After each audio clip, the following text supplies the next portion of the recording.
Hello guys, my name is Dora Mensa, aka Mama Do. You are welcome to Dora's Arena. If today is your first time of coming across my channel, please guys don't forget to subscribe. Become part of this lovely family. You will never regret it. And if you're a returning subscriber, thank you so much for always coming back to watch my videos and to support my channel. God richly bless you.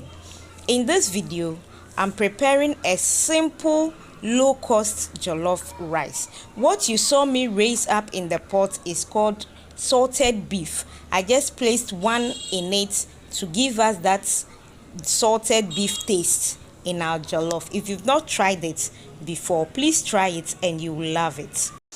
Guys, I've come to realize that making a tasty meal is not about the plenty money you have or the plenty ingredients you have. No, someone might have plenty ingredients but cannot make a tasty meal. After cooking is nothing to write home about.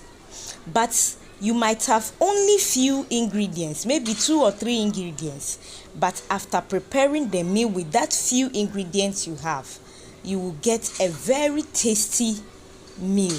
This jollof rice didn't have much ingredients, but after preparing it turned out very good, very tasty. Everyone that ate this jollof rice enjoyed it. So guys, stay tuned and enjoy this video.